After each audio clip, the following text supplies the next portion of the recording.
Upacara di Istana Merdeka. Merah putih berkibar. SBY ngumpet, Anies kepanasan. Menakar nasionalisme dari Susilo Bambang Yudhoyono adalah hal yang sangat mudah sekali. Kita tinggal lihat saja mengenai nasionalismenya saat rapat paripurna pada hari ini. Ketika banyak mantan presiden dan juga wakil presiden datang untuk menjadi tamu kehormatan, Susilo Bambang Yudhoyono malah ada di Malaysia untuk nggak tahu ngapain. Saya nggak peduli juga sih. Tapi yang pasti kita melihat bahwa beberapa kali Susilo Bambang Yudhoyono tidak hadir di acara pidato kenegaraan Presiden Joko Widodo yang seringkali mengemparkan dan begitu memberikan inspirasi bagi politik di Indonesia. Kita melihat bagaimana Presiden Joko Widodo dalam rapat paripurna di Majelis Permusyawaratan Rakyat Indonesia memberikan pidato yang sangat baik. Pidato tersebut menyentuh banyak aspek baik dari ideologi politik, ekonomi, sosial, budaya, dan hal-hal yang menjadi keresahan masyarakat Indonesia. Secara ideologi, Presiden Joko Widodo mengatakan bahwa Indonesia harus lepas dari politik identitas, dan sempat dilakukan oleh Anies Baswedan yang merupakan mantan peserta konvensi Demokrat. Secara politik, Presiden Joko Widodo juga menyentuh hal-hal yang sangat esensial, yakni kepartean suatu lembaga negara. Secara sosial budaya, Presiden Joko Widodo juga menyatakan bahwa kebudayaan Indonesia itu sangatlah kaya, sehingga dia bisa menggunakan pakaian adat. Pakaian adat yang begitu beragam. Saat ini Presiden Joko Widodo menggunakan pakaian adat dari Bangka Belitung, yang merupakan provinsi tempat Ahok besar dan menjadi bupati di sana. Sebagai korban politik identitas, Ahok tentu merupakan orang yang paling kasihan saat kalah melawan Anies Baswedan yang didukung oleh radikalisme dan ormas pro-teroris.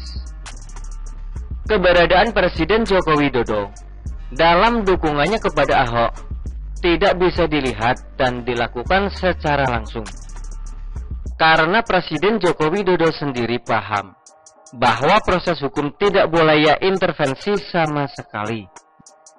Karena saat itu banyak sekali orang-orang yang menunggangi kasus Ahok ini, termasuk partai-partai yang memiliki ribuan proyek mangkrak.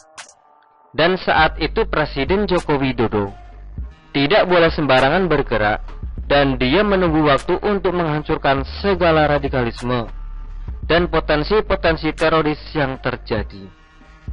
Selama 10 tahun, radikalisme bertumbuh sangat subur dengan keberadaan Hizbut Tahrir Indonesia dan juga Front Pembela yang dipimpin oleh Rizik Syihab. Para pemain-pemain politik busuk ini pada akhirnya ketahuan dan membusuk dari dalam. Orang-orang pentingnya dipenjara satu persatu karena tindakan yang mereka lakukan. Bahkan ini diduga kuat didorong oleh politisi Partai Mangkrak. Saya mempertanyakan nasionalisme dari mantan presiden sebelum Presiden Joko Widodo.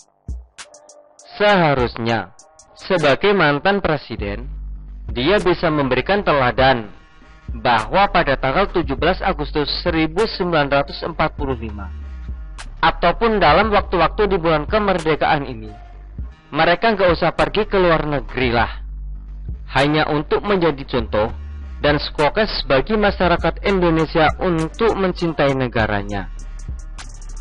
Mungkin ekspektasi saya terlalu berlebihan, tapi memang itulah yang harusnya dilakukan oleh seorang pemimpin atau mantan pemimpin. Tapi kayaknya memang sakit hati itu nggak pernah bisa disembuhkan, karena memang orang ini bawa perasaan terus. Coba saja di depan telinganya bisiki kalimat atau kata-kata ini. 411212. Mungkin dia langsung panas seperti panci yang lagi di penjara. Sebagai pemimpin atau mantan pemimpin, sudah seharusnya merayakan kemerdekaan itu di dalam negeri. Saat ini, yang harus kita lakukan bukanlah melawan penjajah, melainkan melawan pendukung Anies Baswedan, dan Anies Baswedan yang merupakan maskot dari radikalisme terorisme. Kita harus merdeka dari mangkraknya pemikiran-pemikiran partai mangkrak. Dengar-dengar dia nggak ikut acara 17-an di Istana Merdeka hari ini. Padahal sebagai mantan presiden, dia harusnya mendapatkan undangan dan dijadikan tamu terhormat, tapi dia tidak memilihnya karena dia malu atau mangkrak.